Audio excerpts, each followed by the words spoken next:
been bringing this to you all evening. Hope you have thoroughly enjoyed it as much as I have. I've had a blast hanging out on the stream. Without further ado, let's get into this game. It is on Polar Night. This again, the ladder version of all of these maps that are being played today.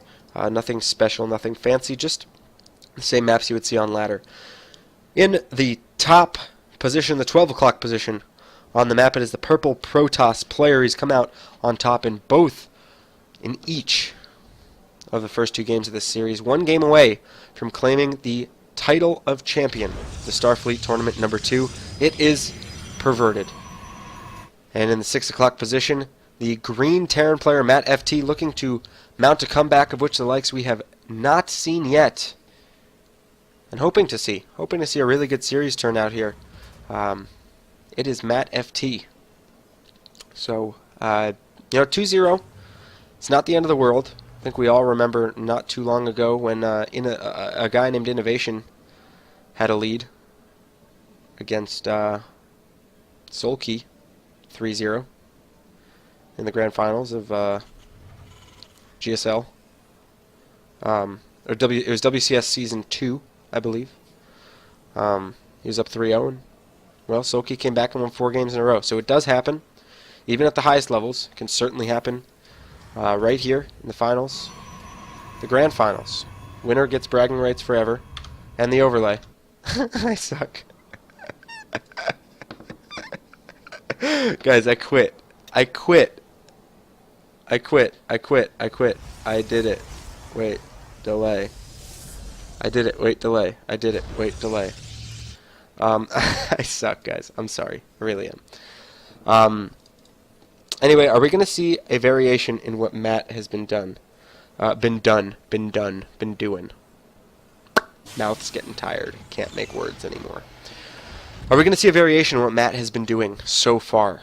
It looks like the short answer is yes. That 1-Rax expand that I've been begging for and pleading for looks like it might finally be coming out. I'm not going to say it because every time I've said it, he's done something different. But okay. On the other side of things, why would Perverted change up his build? He doesn't look like he is, and why would he? He has really pretty convincingly won the first 2 games of the series. So Marine's going to scout around for proxies. There are none. Command Center is going to go down. 1-Rax expand ends up coming out here from MattFT. We'll most likely see 2 more barracks, then the gas being taken to follow. So scouting SCV is going to go out, see what his opponent's up to. He's going to see the Nexus. If he makes it into the base, he'll be greeted relatively rudely by a stalker. Bunker starting here, so he'll be pretty safe if a stalker comes in to poke. But again, we're not seeing any aggression coming out from Perverted. He's been less the aggressor, more the aggressee.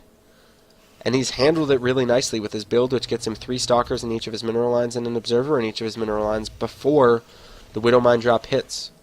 And it should be noted it's a bit more of an economic rendition of the Widow Mine drop, as a stalker should be able to finish off this SCV. 1 more shot. There it goes, and now it's going to poke up here most likely. Just to make sure, confirm the expansion before leaving. There is a version of the Widow Mine drop that you can do off 1 base that hits significantly earlier. It's also requires significantly more damage to be done in order to be considered worthwhile. It can end the game. If it dies, you pretty much lose because of how much you invest into it and how delayed your expansion is. So MattFT though going for a build very much reminiscent of Wings of Liberty, the 1-Rax expand. Still viable. It's just not as strong as. I think the counter argument is to go CC first if you're going to 1-Rax expand. That's what most players opt for. But on a 2-player map like this, when you're down 2-0, you can't risk things like that. So anyway, the 2 gateways and the Twilight Council coming down behind this. So here's a variation from Perverted that we have yet to see. He doesn't get the Robo. He has no detection right now. He's getting his gateways. And we might see some, alright, some 3-gate pressure possibly coming out when these gateways finish. Should be relatively close to the warp gate, and charge coming out as well. Some 3-gate pressure, feigning aggression could be strong. Again, this is suddenly turning into a a very reminiscent game of like a Wings of Liberty game where 3-gate aggression was very popular to try and force the Terran player to build more bunkers, to play super defensively, to pull SCVs off of the minerals, and all that fun stuff. But the starport coming down pretty quickly here for MattFT, and he's posturing nicely for the mid game. He should very soon start his stim and his combat shields. Double forge coming down behind this as well, so no timing attack just yet. This is just going to be double upgrades coming out, with the double gases just finishing at the natural as well. For Perverted, again, he loves the heavy tech play. I wouldn't call it greedy, it's just techy. He gets a lot of the tech, he gets a lot of upgrades, he gets those more expensive, higher supply units, and he gets an early third. He's done that every single game so far. So the question becomes, what can MattFT do to basically change the pattern that's very clearly been set forth by Perverted? Stimpack, combat shield, and infantry weapons are going to time out relatively close to one another. Combat shield to finish a little bit earlier, but the other two upgrades will be pretty close. 1-1 though is over halfway done, and he'll be able to go immediately into 2-2 because of the Twilight Council already down. A couple more gateways coming down in the Templar Archives. The scan goes down. What does it see? It sees the army. It sees both, or one of the gases and a gateway. It doesn't see much. This does not tell you much if you're MattFT. You kind of look at it and you say, where are all your units, man? That's exactly what he's saying. He's going to push out. These medevacs are going to meet you at the enemy base. And we will see if Matt can get some damage done. Charge is finished, and of course this Mothership Core has enough energy for a photon overcharge at both bases, actually. First two High Templar have been warped in.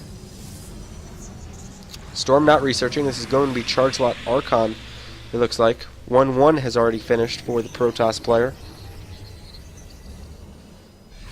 And here comes Matt, taking a look at the army supply, 51-34. But this army that Perverted has is very strong against the bio-based army of MattFT. No third base in sight yet for our Terran player. Looking for a third from his opponent. Doesn't see it. He's going to walk forward. Is he going to stim? No stim yet. Stim hasn't finished yet. He pushes forward before stim is done. Stim is 2 seconds away. This army is going to be dead by the time stim is done. A blunder by MattFT, lifted up into the medevac, and he's going to be greeted by cannons. One medevac goes down. The second one in the red drops some units off, and the zealots, the charge lots, are going to come in, and they are going to clean up what's left here. If the medevac tries to get away, it will certainly meet its demise, and it does anyway at the hands of this cannon, just barely getting in range of it. That was very unfortunate for MattFT. He pushed forward before his stim was done. That was brutal. If he had stim, that's a completely different engagement. And that kind of leaves a bad feeling, bad taste in your mouth, because that's not how you want. If that ends up being the deciding factor in this game, that's not what you want to be the deciding factor in a game. On the other hand, though, for Perverted, he is suddenly knocking on the door with what looks like it's going to be a 2-2 timing attack. The chrono boost going down on both the forges. Charge lots continuing to be warped in. Archons being morphed as well. This is scary for Matt. If I'm Matt, I'm shaking in my boots, because this army with 2-2 upgrades against the 1-0 upgrades of the bio army, and charge lots Archons do incredibly well cost efficiently against bio. No matter how many medevacs you have, 6 medevacs, 5 Archons, the splash damage is going to be too much. Charge lots running forward, the Archons coming in, the SCVs pulled off the line, the charge lots meet them at the bunker. The stim from the Marines, they're killing off a lot of the charge lots on the left side. The Archons now coming in, they're dealing a lot of the damage. The charge lots have done with all of the SCVs. Now the Archons moving within range with the charge lots on top, plummeting in supplies. MattFT has Perverted done it. Has he won the Confed Starfleet tournament? Well won, says MattFT. GG. Perverted responds, and there we have it. Confed Perverted is the winner of the Starfleet tournament. hosted by the Confederation for the Confederation. Number two.